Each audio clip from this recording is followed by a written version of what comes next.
Hello and welcome to the CHGO Bulls podcast, brought to you by DraftKings Sportsbook, America's top-rated sportsbook. Download the app and make sure to use promo code CHGO when you sign up.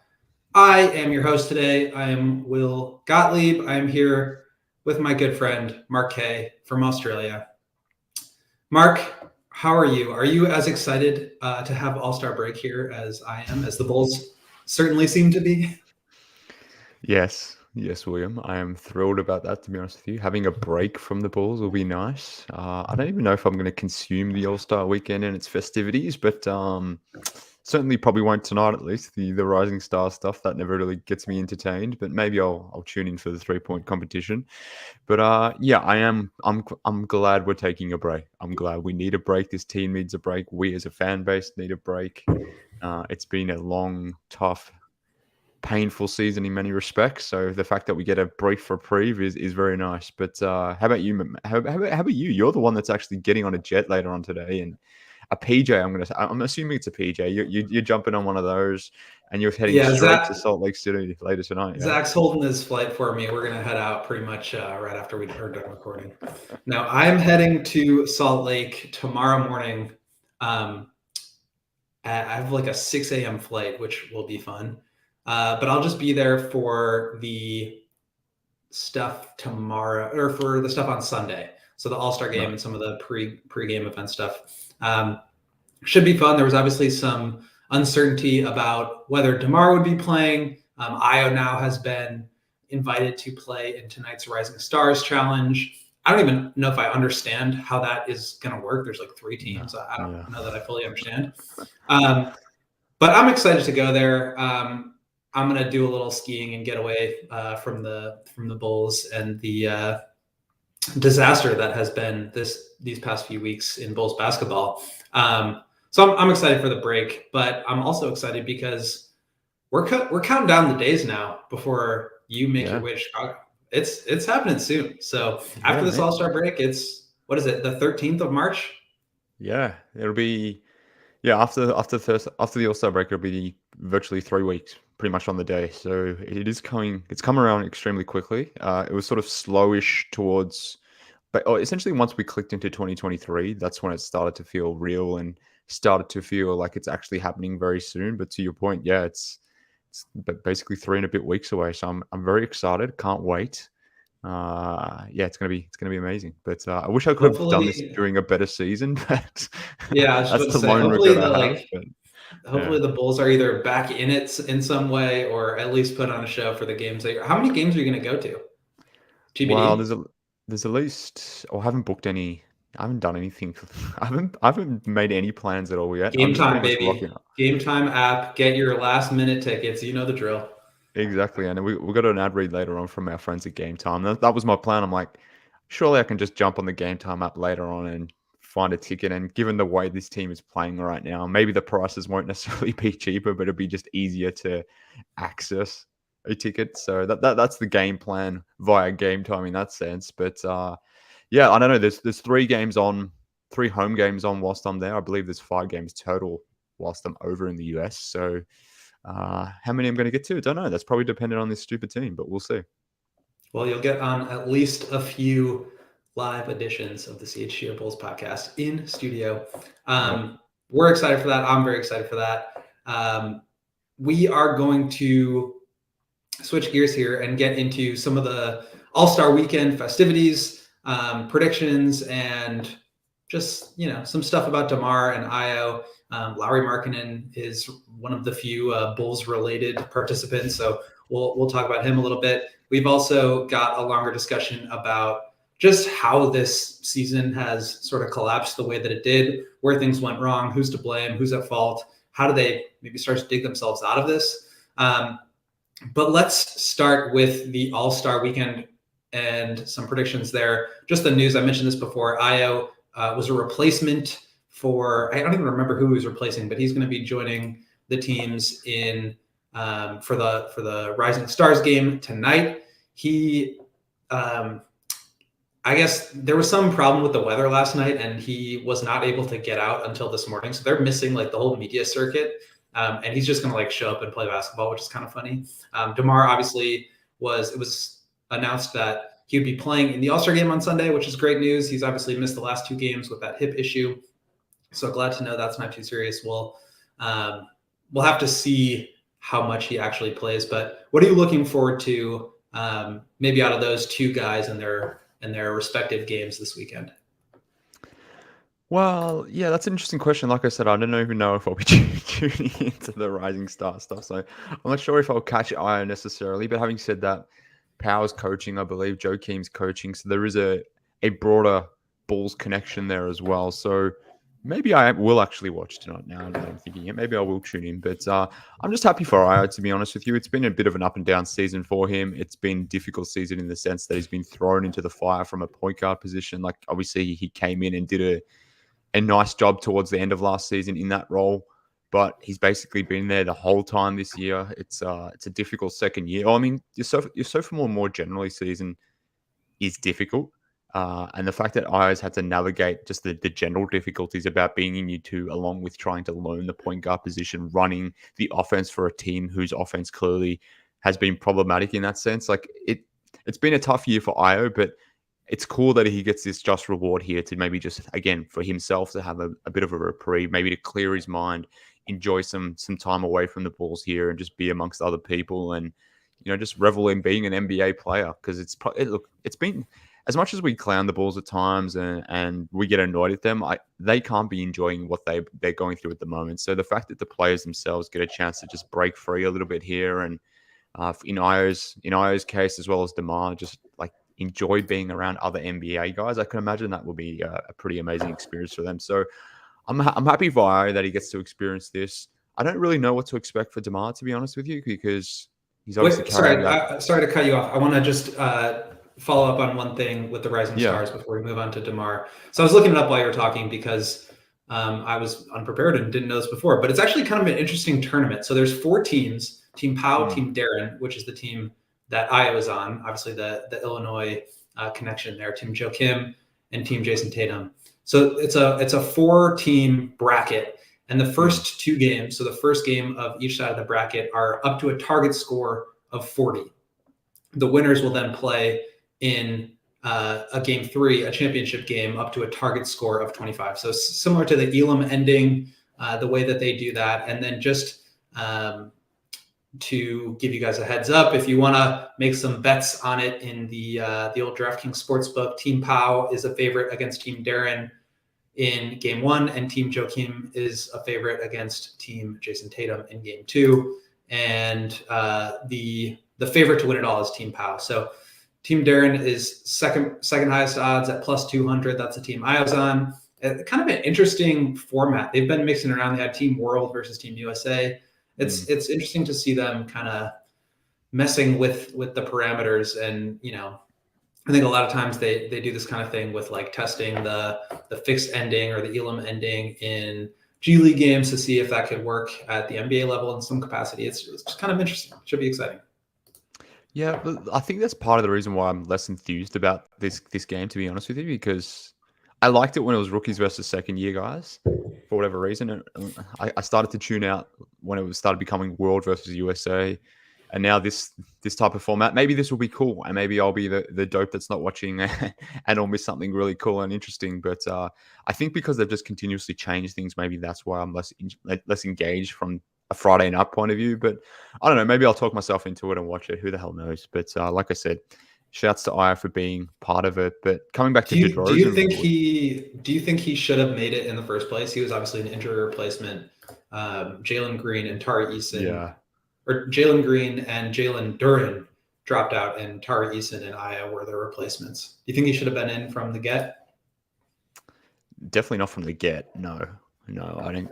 I touched on his second year struggles. Yeah, it's not necessarily struggles, but I mean he's been up and down. Let's say. So I don't necessarily think he needed to be in there from the jump. Uh, the fact that he's a fill-in type guy or a call-up, whatever you want to refer to it as, I obviously have no problems with Io being there. Like the same thing with Demar. Like I don't necessarily think Demar deserved to be an All-Star this season, but do I care about that? No, not at all, because one of my guys is going to the All-Star game. So in that sense, I don't really care. And in that sense, I'm happy Io and both DeRozan is there. But I don't necessarily think Io deserved to be in the initial team at least. But I'm happy he got it. Fair enough. I'll be done cutting you off now, and you can get into your DeRozan thing. Never cut me off again, please. No promises. I don't make promises I can't keep. Well, look, I was just going to say, like, I kind of know what to expect with Io because Io will do Io things tonight. But with DeRozan, obviously, with the injury, one, are we 100% sure that he's playing? And two, even if he is technically playing, like, how much does he actually play? And if he actually plays, like, how hard is he actually going? So I don't really know what to expect with the whole DeMar thing. Like, maybe he'll get in for a few minutes. Maybe he plays 25, 35 minutes. Who the hell knows with DeMar? But, like, because of the looming injury or the lingering injury, it's kind of hard to really understand, I guess, what his All-Star weekend will look like. But it is cool, though, that of all the Bulls that are going, and we've spoken about it a number of times on this podcast, the relationship that Io and DeMar have, and that relationship that maybe DeMar's extended to Pat and, Dalen and maybe some of the younger guys on the team as well. Like, it is cool to see the old vet going there with one of the younger guys, and those two probably spending that weekend together, I would imagine, or a large chunk of it together. So that aspect of it is cool and gets me in my feels for sure. Well, I actually asked Io if he was going to be staying through Sunday to watch DeMar in the All-Star game, and he said, hell no. So I do not think he'll be there the whole time, but that is a great lead into something that I just wanted to plug for myself today, a story on allchgo.com about DeMar's mentorship over some of the younger guys on the team, specifically Dalen Terry and Patrick Williams. It was really fun chatting with those guys about their relationship with DeMar and sort of like what his mentorship means to them. And just, like I feel like a lot of times young players wouldn't necessarily appreciate that they have that in the moment, that like it would come down the line where they realize like, man, I was in a situation where not only did I have this veteran mentor who was like really, really like taking me under his wing and teaching me how to play and prepare and all this stuff, but also was an all-star in back-to-back seasons, like not a fake all-star, not like a one-off because the team was winning and they just deserved an all-star or a popularity all-star. This was like a legitimate all-star for the second straight year. I know the candidacy might have been questionable, but like talent-wise and respect from his peers and the coaches around the league-wise, I mean, there was no doubt. And so it was really fun to talk with them. And one of the lines that stood out for me was Patrick basically saying, like, I know DeMar will never admit that this is a big deal. Like, he doesn't play for all-star appearances. He plays for the respect of his peers. He plays to be a good mentor. But, like, this is a big deal.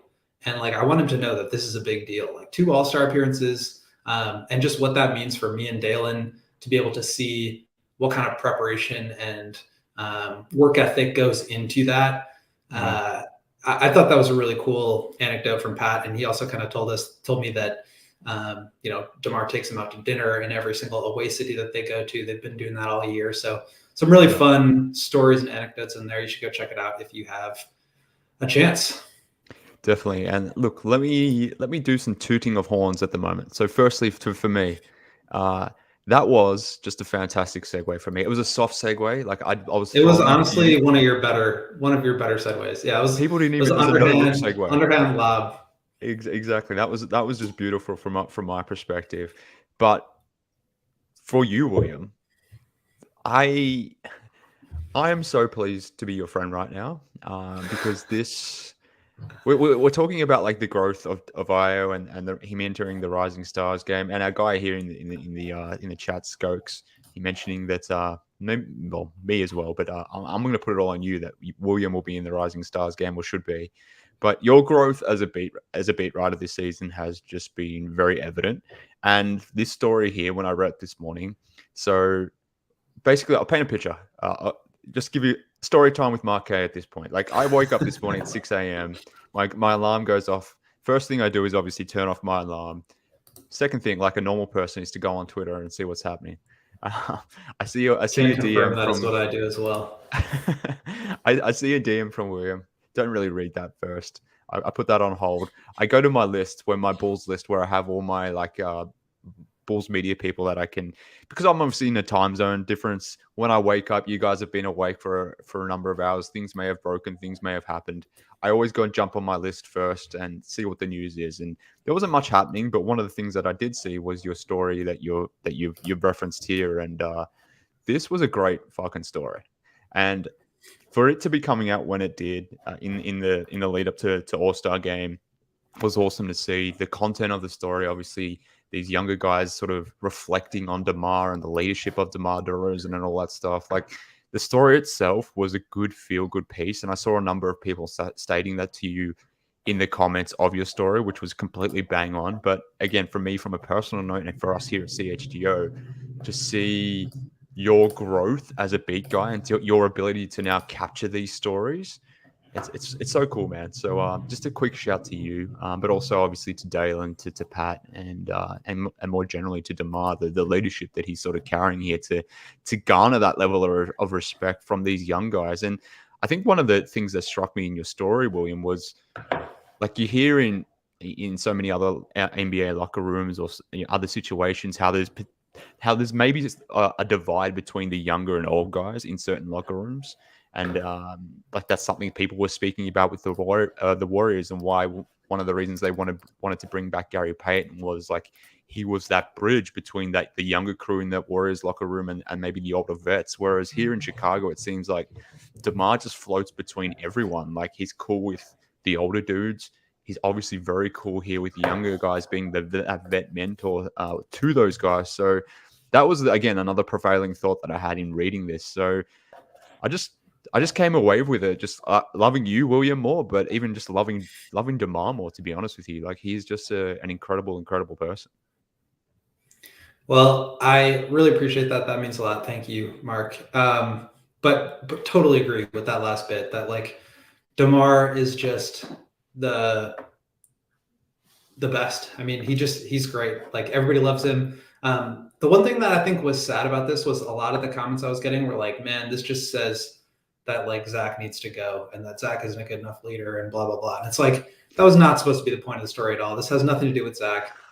In fact, I asked Zach about DeMar in writing this, and I didn't end up using the quote, but he basically said, like, DeMar is so good at what he does, and basically it's because of the way that some of his vets earlier on in his career treated him. And like, everybody does it in their own way, but DeMar, the way that he does it is just, obviously people gravitate towards that. I don't think that means that Zach is not a good leader or a good locker room presence. I think quite the opposite. People really respect and appreciate him. But I did want to just write something that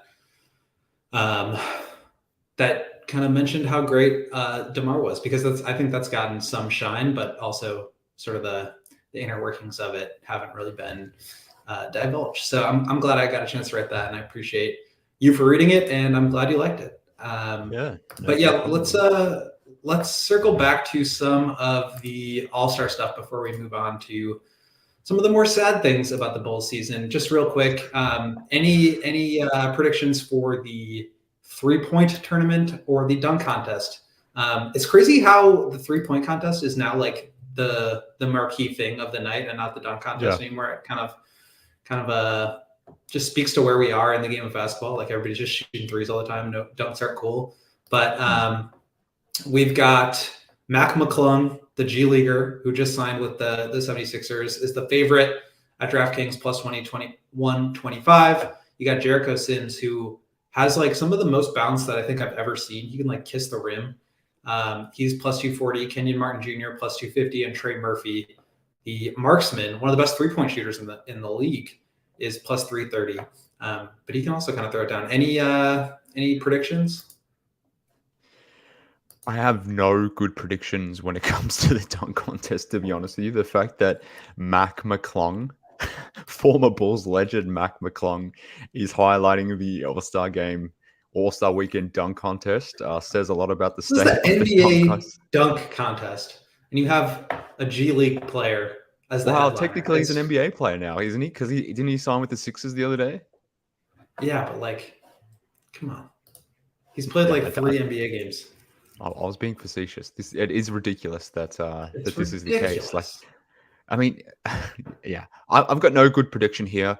I kind of want to see. Well, I was going to say, I wonder if what's her name, Kenyon Martin's son, Kenyon Martin Jr. I want to see what he can do because he might be that like in between bridge of like that smaller guy that can get up, but also I love seeing the big guys who can get up there and jump. Like I want to see Jericho Sims do his thing, but maybe he's just too big and too awkward. But that dude can fly. I guess that I would have been really intrigued by the dunk contest if Shaden Sharp was in this thing. The minute I he know pulled out, I was he was like, the one I was really excited about. yeah, that in-game dunk he had the other night against the Wizards was just that was filthy and I don't know murderous why in he so pulled many out. different ways. He would have been It would have been amazing. amazing if he was in it, but yeah, look, I want to see either Kenyon Martin Jr. or Jericho Sims win it. I want to see a big dude win it. That would be fun, but I don't know. I don't know, William. I don't know what's going to happen with this one. Tell me what you think because I've got no freaking idea, to be honest with you. Yeah, I would say one of those two guys are my favorites.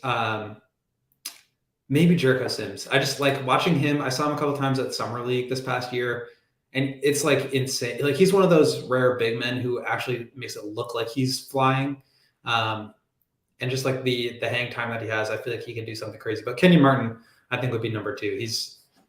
He's got some bounce as well. What about the 3 point contest? You got some big names in there: Damian Lillard, Jason Tatum, Buddy Hield, Tyler Hero, Kevin Herter, Halliburton, Julius Randle, who was a late ad, and then of course Larry Markkinen, who is the plus 650, the second worst odds to win. And it's just it's interesting that like all of the big names are now in the 3 point contest. Any any betting you're gonna do? Any predictions you want to make? Any best bets?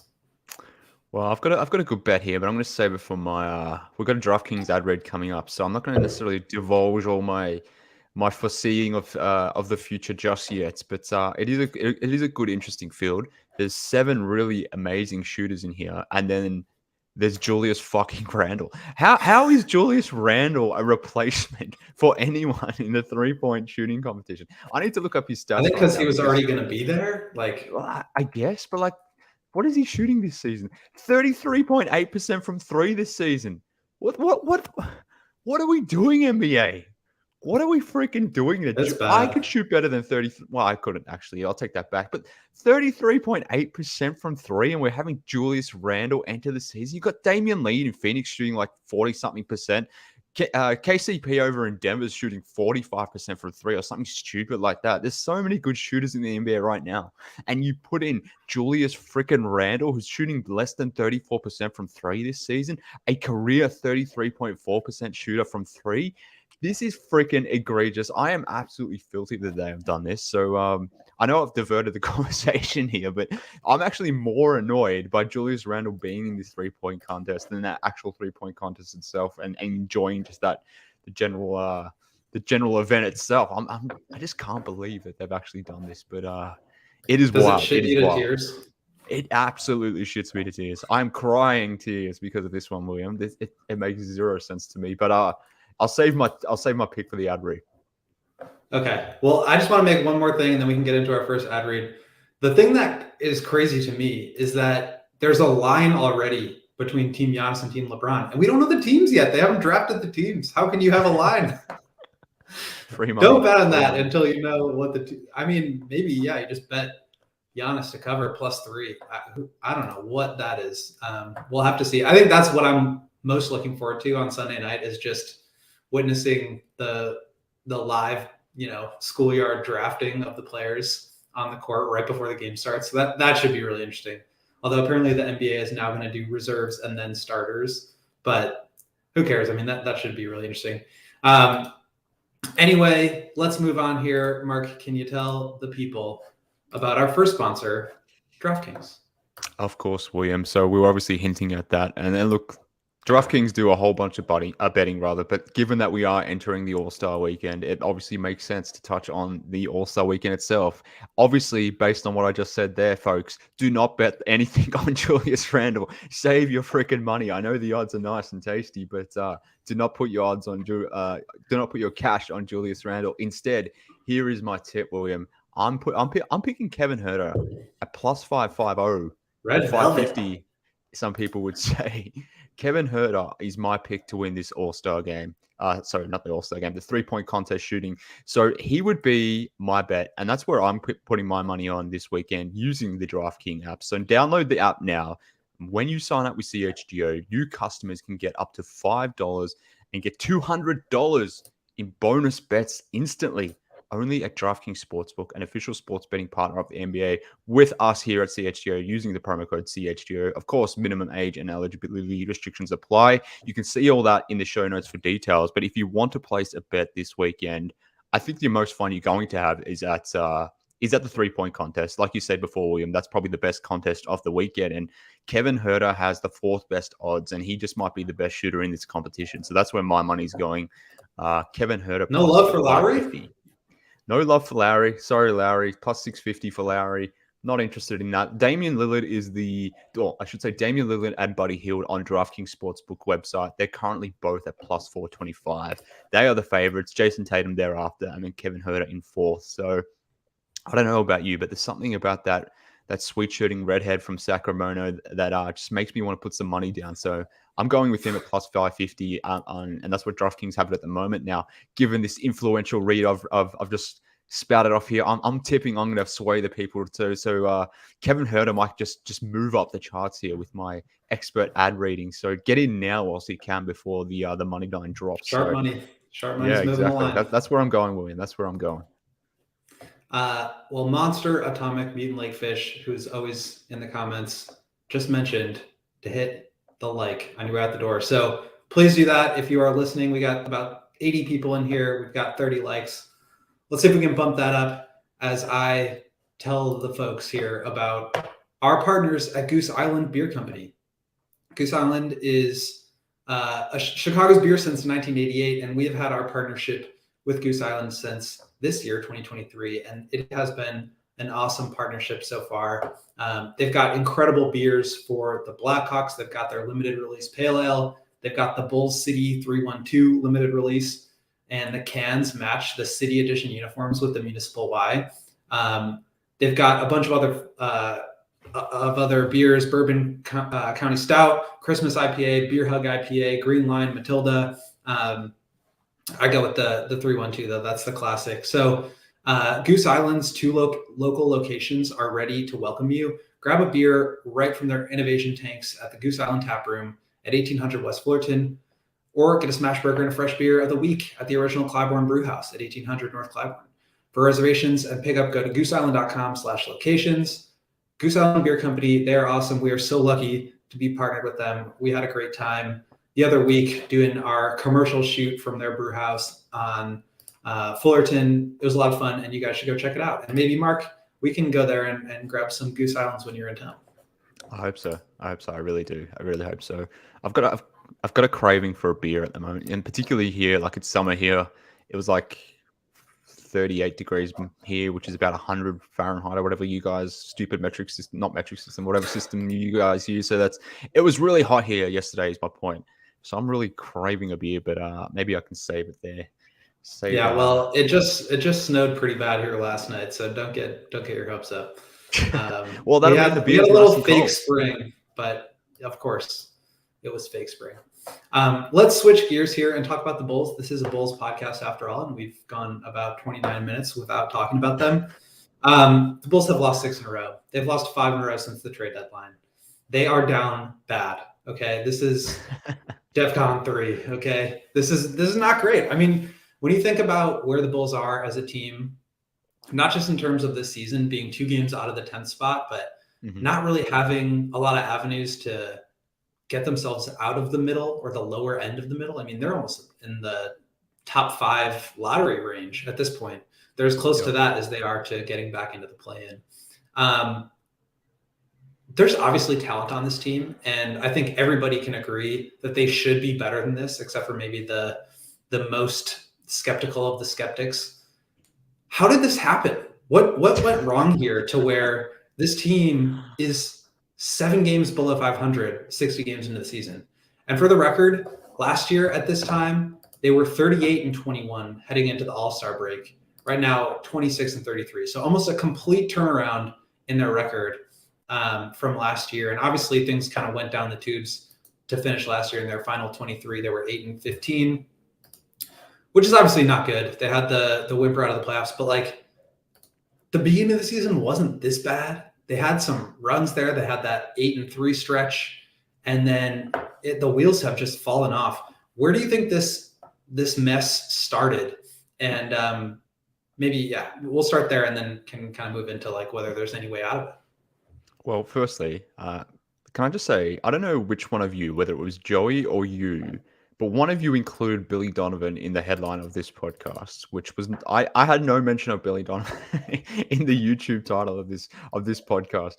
It was Joseph. It was freaking Joseph. It was Joey. The original title was "How did the Bulls lose control of their season?" And Joey, of all people, I can't forgive you for this one, Joey, but he's included Billy Donovan in here. But coming back to your original question. SGO on YouTube, you got to get the full team name. So you got to be Chicago Bulls, and we got to get some, maybe we got people on YouTube searching up Billy Donovan. No one's going on YouTube searching up Billy Donovan. The masses, his head. So, the masses are calling for his head. Oh, well, they are. They certainly are. They certainly are. But coming back to your question, putting aside my minor grievances here, well, not minor, my major grievances with what the artistic creative freedom that Joey's just decided to put onto this podcast. Where did this whole thing go wrong, William? Great question. I think my initial instinct to this was it's the off season, but I wonder if it's even further back than that. I wonder if it's even like back to the previous trade deadline. I wonder if that's where it all started to go wrong, or at least where things started to at least be more significantly questioned as to what should have been happening. Because Billy was saying, well, not this time last season, even earlier, he was saying probably in December, January of last season that things weren't trending in the right direction, that the defense had started to fall off. And people like to say that basically the defense fell off as soon as Lonzo went out, which is not true. The Bulls defense was top 5 when Lonzo was playing. It started slipping when he was playing. It started falling out of the top 10. They were down to 17th in defensive rating the day that Lonzo went out with his knee injury over a year ago. So in that sense, Billy was right from that point perspective. This team last season, even in their heights of winning games on the back of DeMar doing some amazing things, the signs were already there that this team just wasn't going to maintain that winning record or that winning feeling that they had early in last season. And a lot of us were sort of suggesting that this team needed to do a little bit more and that they should have been more active at last trade deadline to sort of really, I guess, just to add pieces. And specifically after you lost Lonzo and you had Caruso out, like that would have been potentially a good opportunity to maybe add someone to really fortify the roster. But obviously they didn't do it then. Fine. That's probably, I can forgive that somewhat, but then to enter this offseason and virtually do nothing to the roster, apart from obviously Goran Dragic, Dalen Terry, and Andre Drummond, to me, like, that's not necessarily doing anything sweeping to the roster. I think we have to start at least in the offseason as to where they got everything so wrong. And I think that's fair to do so.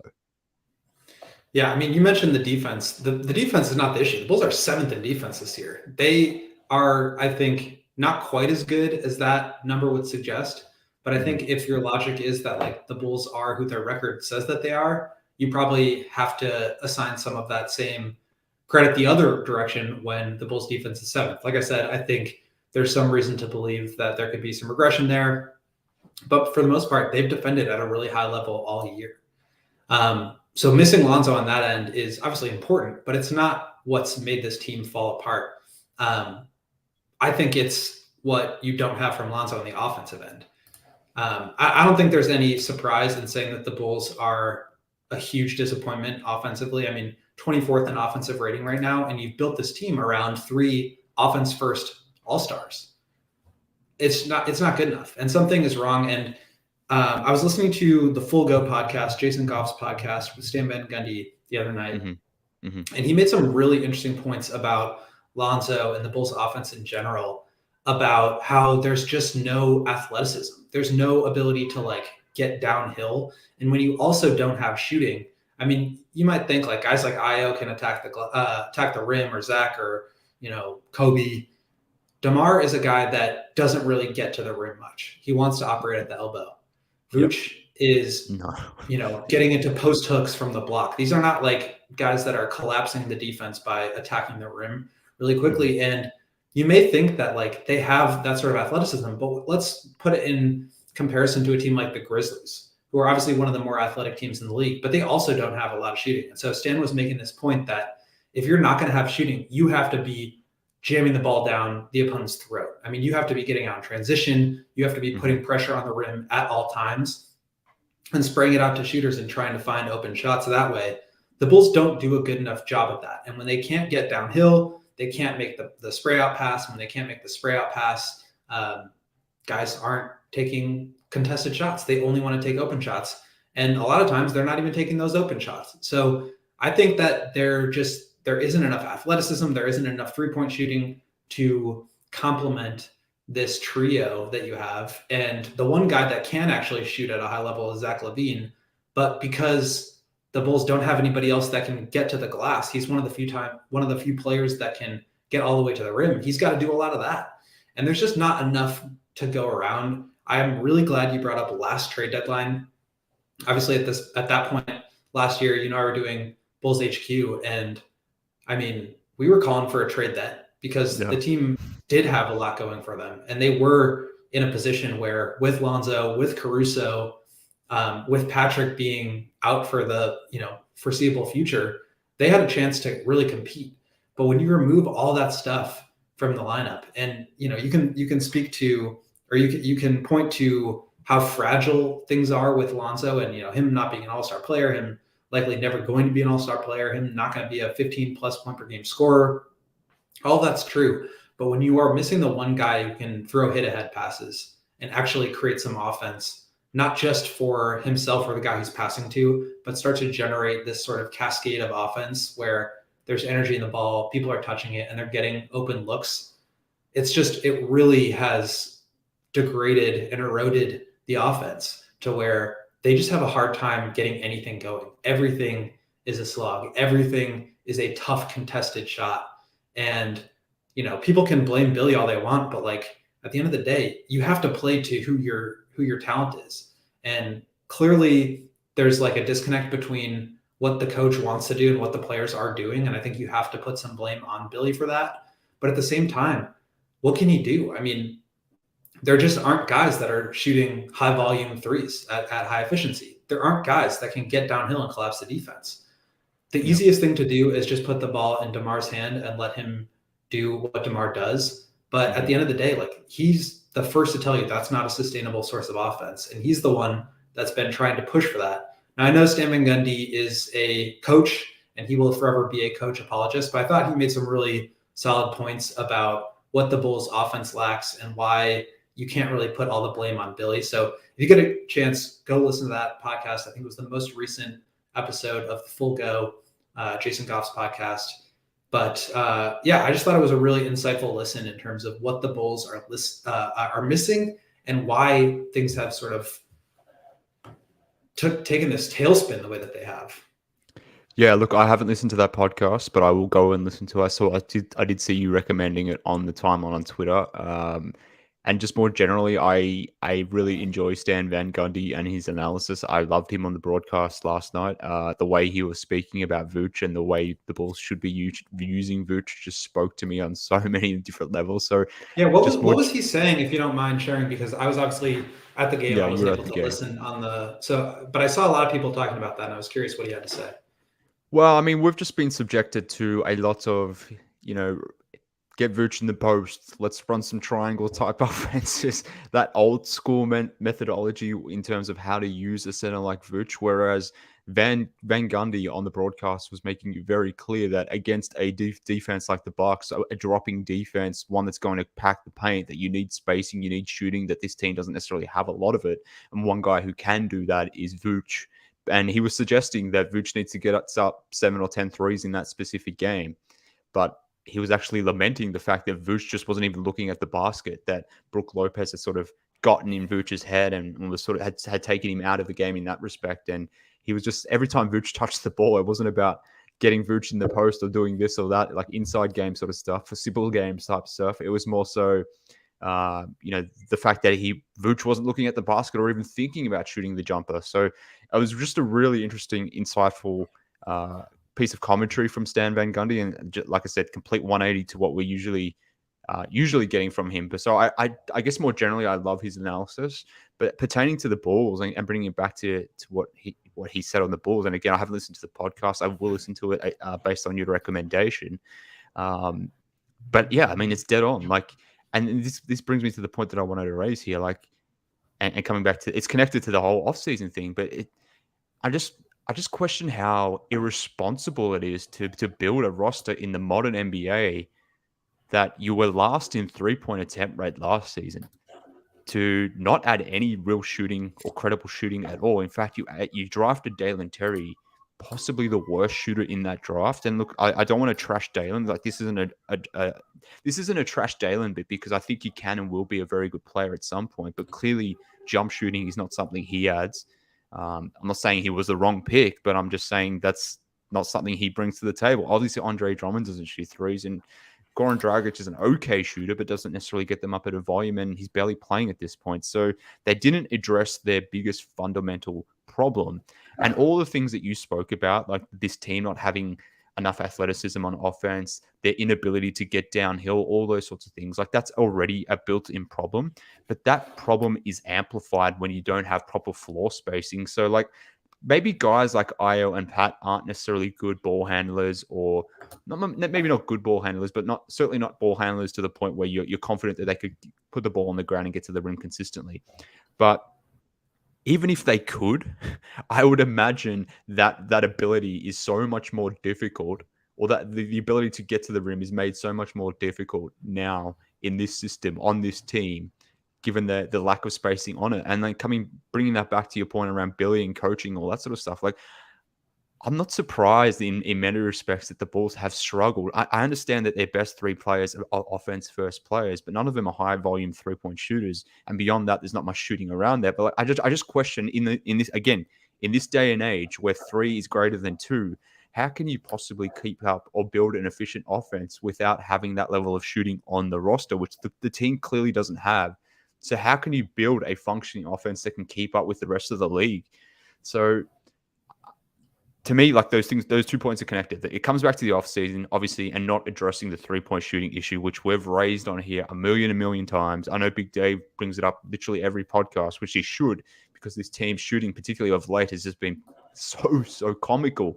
But it's been a theme now for literally 1.5 going on 2 seasons, and it just hasn't been addressed. And it's just freaking frustrating, man. It's crazy.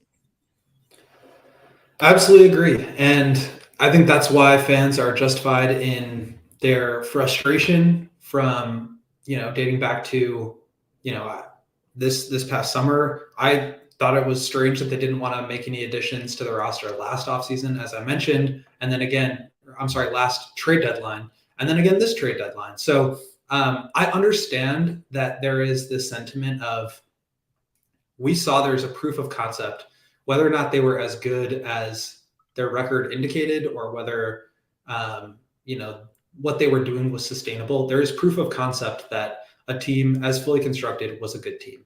They were. With Lonzo, with Caruso, with Patrick at the start of last year, they were a legitimately good team. They're playing the right style. They were playing to the style that they needed to play in order to be successful. And with Lonzo, they had that one guy who could actually get 3-point shots up. And all of a sudden, you've got 2 elite shooters in the starting lineup in Zach and Lonzo, and then 2 solid to okay shooters around him in Patrick and Vooch. And that just completely changes the floor geometry and how defenses have to play you. And so I think it is a really big deal that Lonzo is missing.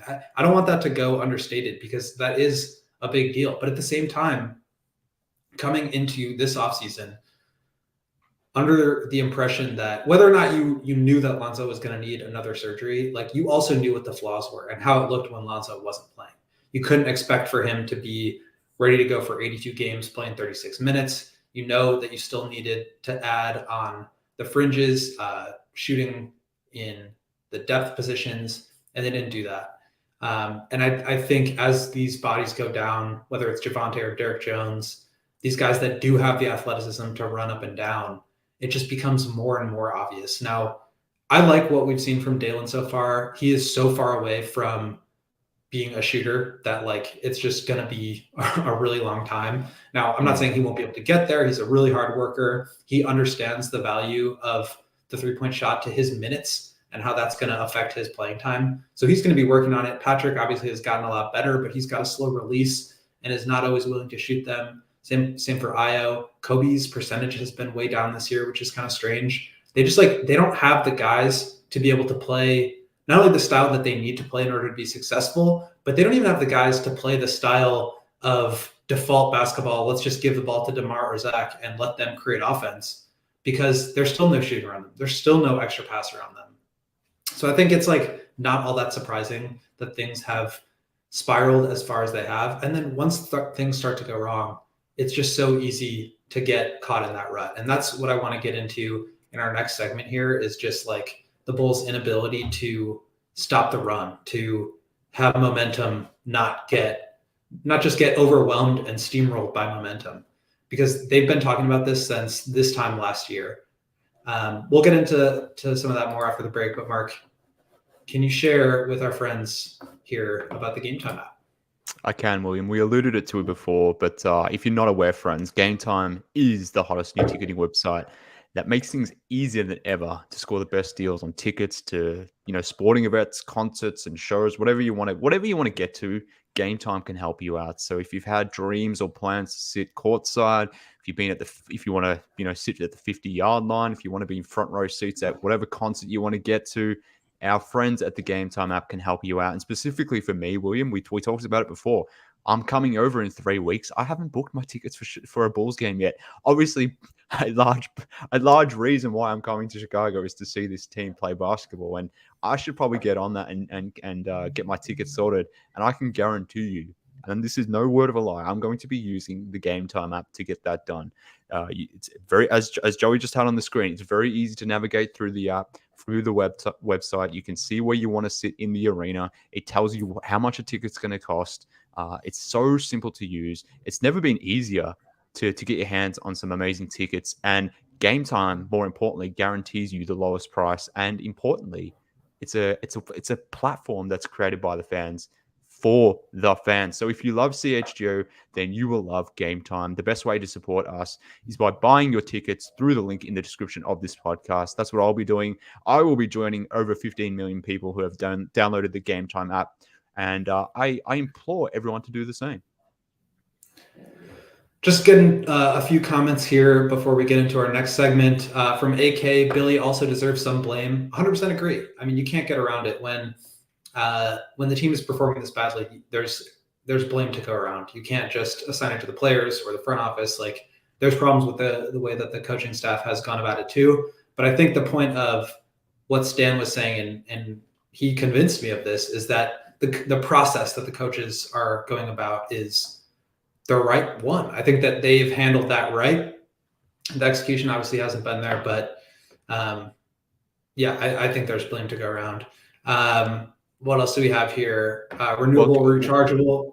Go ahead. I was just going to say, I think Mr. Fish here, the monster atomic mutant lake fish, I think you summed it up, your point there, really well, in the sense that, from an analogy point of view, that the Bulls are a boxer who gets stunned on jabs, but they don't necessarily have many counters to this thing. They just cover up, go into a shell, try to go into protective mode because they don't really have an ability to offer up many counters, which is what you just spoke about, William. Like, they don't have an ability to sort of pivot to a drive game, or they can't necessarily hit the offensive glass because for X number of reasons. And we obviously know that they can't shoot the damn ball. So there's so many limitations around what they can do or can't do, probably more specifically what they can't do, that they have no counters to a lot of other offenses around there. So it's problematic in that sense in a lot of ways, because they just they have no real alternative but maybe just to get the ball to Zach or DeMar and go ISO hunting. That's pretty much I mean, what else can they really do efficiently? There's not a lot of avenues to score the ball.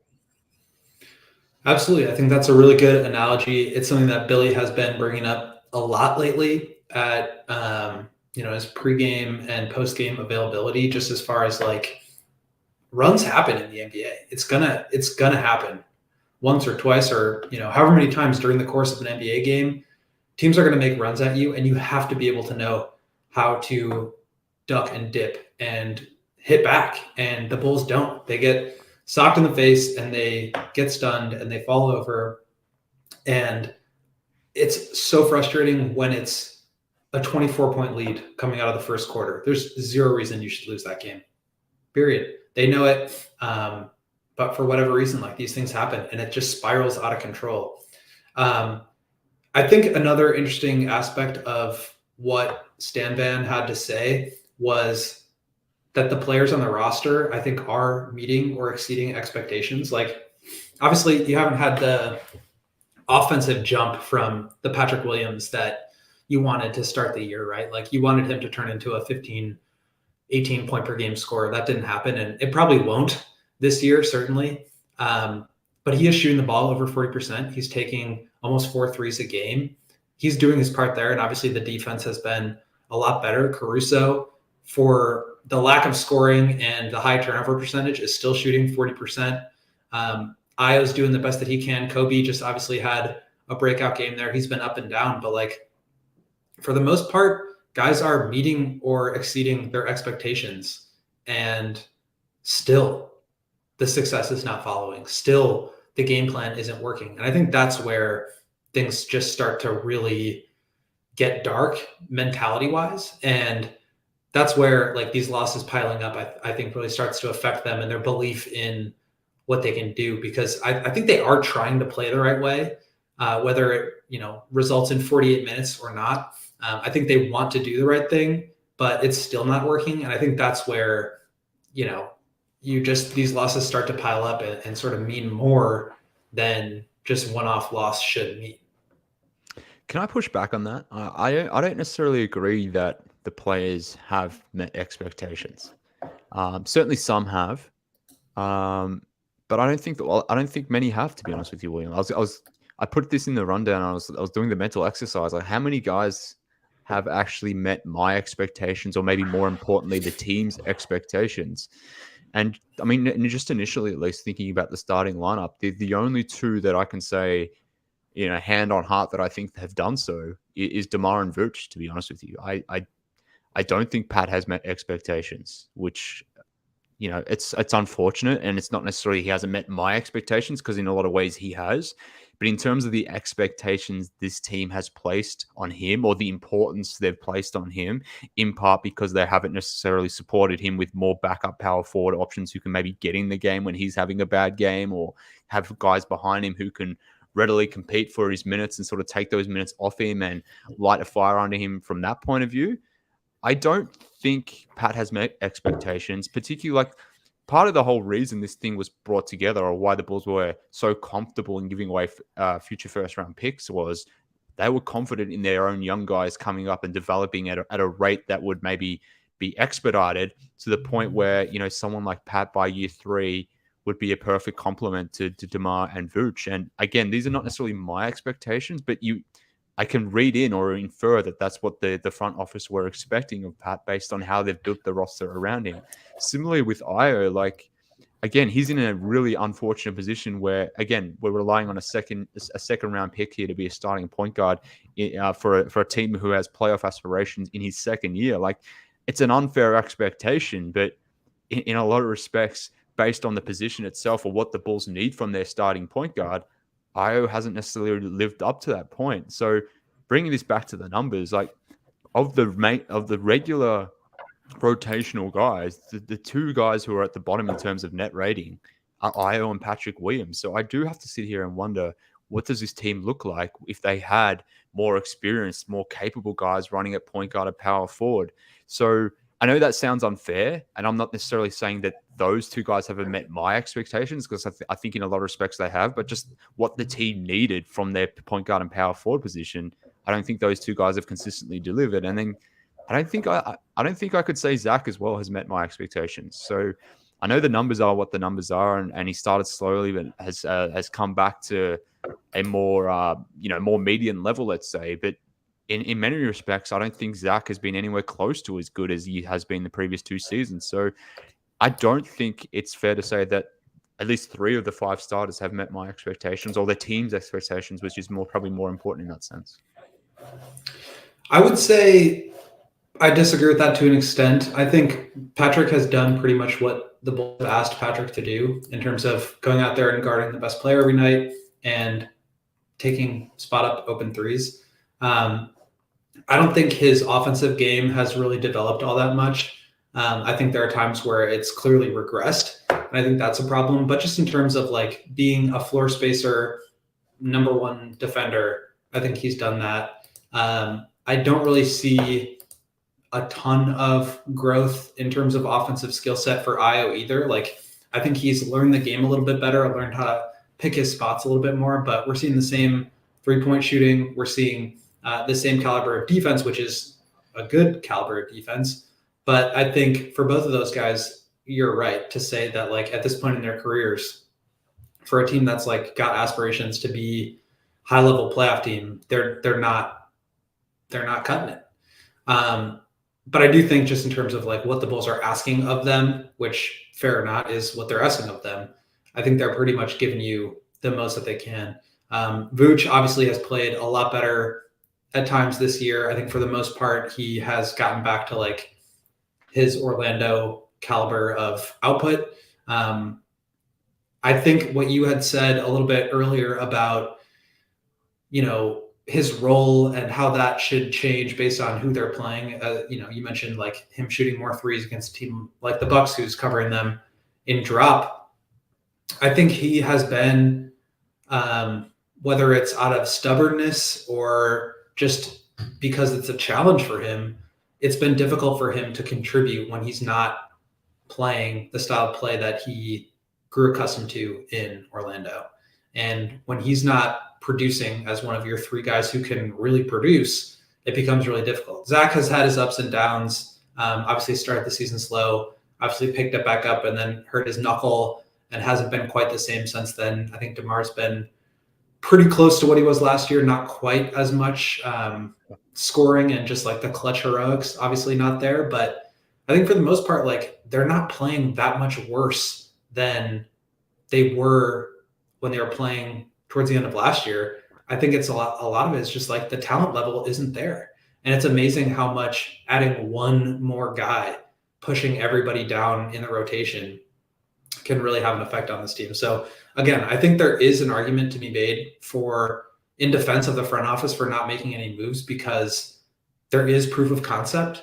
But when you've gone over a full year of seeing how the flaws on this team affect, the floor, and just you've seen how the floor can sort of open up and bottom out when you're missing just one shooter. It's kind of surprising to me that there weren't any adjustments there, but I think based on the current trend and how the Bulls might finish the season with 25 games to go, there certainly will be some changes you would have to expect this summer. 2 quick super chats here before I turn it over to you again, Mark. From Blue Diamond, OKC fan here. This is exactly what I predicted. Well, I guess congrats on being right. AK, do you think position-wise Pat is a power forward or small forward? Power forward. I think power forward too. I think it doesn't really make that much of a difference depending on who the other forward is. Like with DeMar out there, it's kind of like Pat just guards the better wing player, and DeMar can sort of hide on the worst offensive player. I just personally, outside of like point guard and big, I don't really think where you align between shooting guard, small forward, power forward really matters that much. I don't know if you would agree or disagree with that. Well, I mean, my general sentiment is what would have been a small forward 10 years ago is now a power forward. So 10 years ago, Pat would have been a small forward, maybe even 5 years ago. But those types of players are now power forwards in this version of NBA. How sometimes guys Pat's size are playing center. So I think he is definitely a power forward. Can he play small forward? Yeah, sure, depending on the matchup, depending on who he's having to guard, depending on who that team runs through. If if we're playing the Clippers, for example, like and Pat's guarding Kawhi Leonard and Kawhi's playing power forward, does that make Pat the small forward or the power forward? Like it's so much of it is semantics based as well. But ultimately, I do think most of his matchups are going to be against wing size players because a lot of wing size players play the 4 now. So to me, Pat's a 4. That's where the league is trending, and he will remain a 4 for that reason. I think so too. We've been going on about an hour here, but I think this last point, just wanted to kind of give you the floor, and because it does tie into that in terms of the Bulls' sort of balancing act between winning now and developing some of their young players. What were your thoughts on that? Well, I wanted to tie 2 points together as I close this, or at least my rant here. Like you had noted the fact that just having one more guy and that one more guy being Alonzo and how that would sort of just help settle the hierarchy of the team, the rotation itself. And that's a completely valid and good point. And you're absolutely right about that. But we had a comment in here from, let me get the name right, Renewable and Rechargeable Review. He had noted that surely that AK and the Bulls team would have had at some point knew the status of Lonzo's injury, or even if they didn't, like you would have known Lonzo's injury history rather, and the fact that even if he was to come back at some point in the season, it was always going to be a long injury. It was something that even if he got back, you couldn't necessarily rely on him, and because of that, there should have been, I don't know, maybe more reinforcements added to the roster from that point of view. Coming back to what we said before about the offseason, it's starting in the offseason, not really addressing a lot of different problems in the offseason. And like Lonzo's obviously a really, really good player. And I don't want to disrespect Lonzo with this comment, but I think he's so valuable to this Bulls team, in part, not just because of who he is, but the fact that they just haven't valued the things that he brings in other players. And that's why his value is so much to this team, because there's just nothing else. There's no one else that can do it. But like, if there was more shooting on this roster of other guys who could play defense, other guys who were two-way players, then you could withstand maybe the loss of Lonzo a little bit better than what they have been able to do. So I think that's a good and valid point, as well as what you've noted here. But earlier, but I guess coming back to my point around Io and Pat maybe not delivering on this team's expectations again, like I said, I think they've met my expectations of guys in year 2 and 3, but what this team needs from starting point guard and power forward position, like I don't think they've met that. And I think that comes back to just this inability or this thinking of, all right, let's bring in DeMar, let's bring in Vooch, let's pair those guys with Zach, let's try to win now. But also at the same time, we've got Pat playing power forward. We don't really have a good backup option behind him. So effectively, we're going to give him 25, 30 minutes a night, pretty much every night. You've got Io obviously running point now because he has to, because he's got no Lonzo. But even behind Io, you've got Kobe, who's still a young player, still learning a lot about this league. And then obviously we've got Dalen too. So I just question whether this team has done the right thing here in trying to sort of bridge the gap between trying to win now, but also trying to invest in their younger guys. And we spoke about it before, William, like this idea that maybe they got it all wrong at the last trade deadline, where if you were going win now, then really fully commit to win now. Whether that's the right decision or not, and obviously clearly what we know now is maybe not the best of decisions, but they kind of half-assed it in that sense that they brought in their win now guys, but they didn't necessarily go the whole way. They really expected maybe Pat, and maybe everything would have been fine if Pat made a Tyrese Halliburton leap, or if he was on the level of an Anthony Edwards or a LaMelo Ball. And I don't want to discredit Pat or suggest that Pat needs to be on the same timeline of those guys, but had he been on that timeline, then maybe this is all good and fine. But because he wasn't, And I know that's unfair expectations to put on Pat, but because he hasn't been able to do that, it just leaves the question now of, well, why didn't you have more ready-made options at power forward or at point guard, like our friend mentioned before, that Lonzo's history with injuries. Why do you not have more reinforcements from that point of view? So I do think they've got it wrong in the sense of they've been in a position where they've had to rely on too many young guys. And ultimately, like, I would have loved to have seen the Bulls bring Pat along more slowly, like have him as a bench guy rather than throwing him out there and having to be this defensive force in his second and third year. I do think a lot of the expectations that this team has put on Pat and even Io has been unfair at times. So what they've asked of those younger guys and what the way they've needed those guys to be ready-made role guys straight away, it's problematic in that sense. So yeah, it's tough. It's tough. It is. I think the Bulls, obviously, hindsight is 2020, but they are certainly in a tough spot now. They can't really go back. Obviously, like, you would have liked to see more development from some of those young guys earlier on, but we are where we are. And as Billy said last night, they got to come up with solutions now. So we are going to wrap here. Thank you guys for tuning in. Mark and I will be back on Monday for a fresh HQ episode.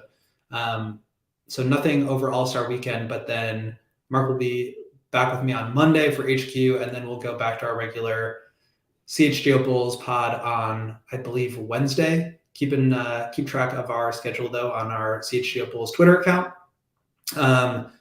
So thank you guys for tuning in. Follow Mark at MK Hoops. I'm at Will_Gottlieb. Thank you to our sponsor, DraftKings. Sign up using promo code CHGO and bet on some fun for the All-Star festivities. For Mark, for Joey, our producer, shout out to you as always, Joey. And for myself, thank you guys for tuning in to CHGO Bulls HQ. We will see you after the break.